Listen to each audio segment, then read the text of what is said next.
My research focus in the Quillow region is the landscape development during the last 250 years using historical and actual maps. And I'm focusing particularly on the change in land cover of forest, grassland, and arable fields, and how these affects plant species distribution in forests.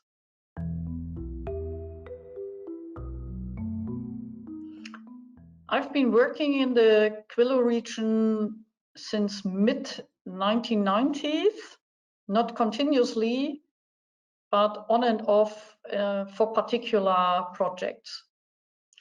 Currently, I'm working on a book about the northern part of the Uckermark. It is the area around Prenzlau. And my part of this book will be the development of flora around Prenzlau during the last 150 years. The book will be published at the end of 2022. At the moment, I'm supervising a PhD candidate who is working in the region, and she is looking for vegetation on the margins of arable fields.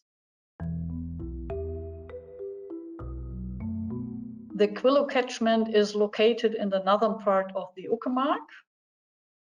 The Uckermark is characterized by very good soil conditions and is therefore used as arable land for a very long time. Long time means that the landscape has been used for arable fields for many hundreds of years. The western part of the Quillow region still have some larger forest areas. That means we have still some near natural vegetation in the western part.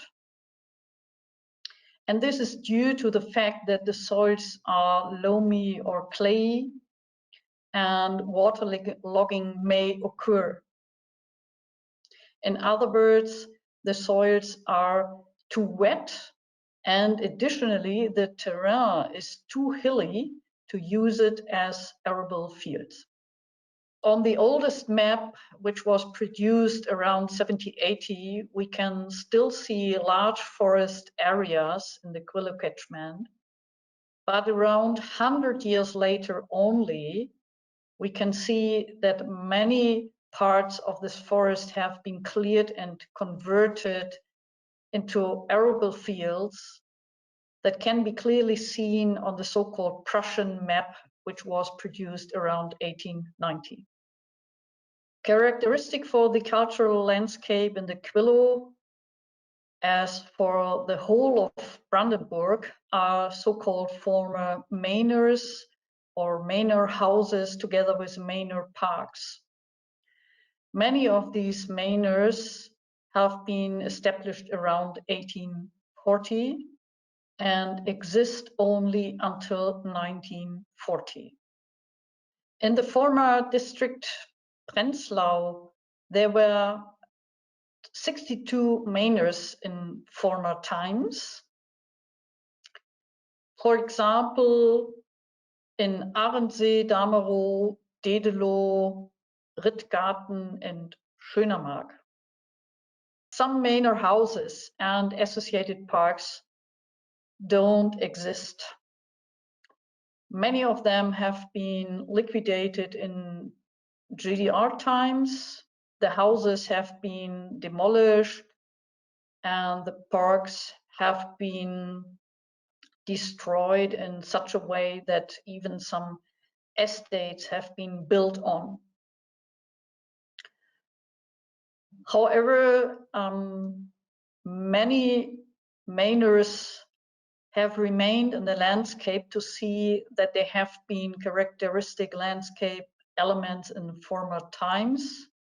And this can particularly be seen by the parks, which you can still find in the landscape. Manors have been important for the cultural landscape because not only of the size of the used land, but also because of the diversity they used the land not only as arable fields with different fruits, but also as grassland in small parts, and even they have done some forestry and fishery. And additionally, they were very important employers in the rural landscape.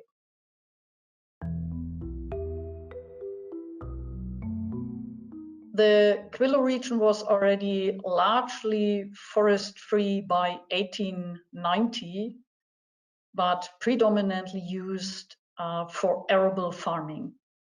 For the last 150 years, there has hardly been any change in the land cover types of forest, arable fields, and grasslands in the Quillow region.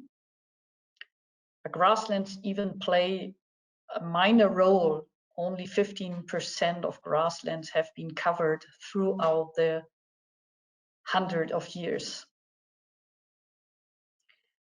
The biggest change in the landscape was the intensive drainage of the landscape.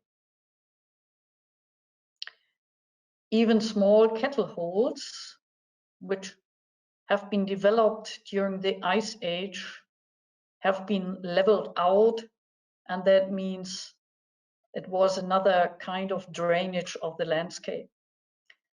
So kettle holes have been developed during the Ice Age, and that means the glaciers become melting, and part of these glaciers remain on one side, and due to their heavy weight, they press the soil below them, and that leads to small ponds, or as we say, to small kettle holes in the landscape.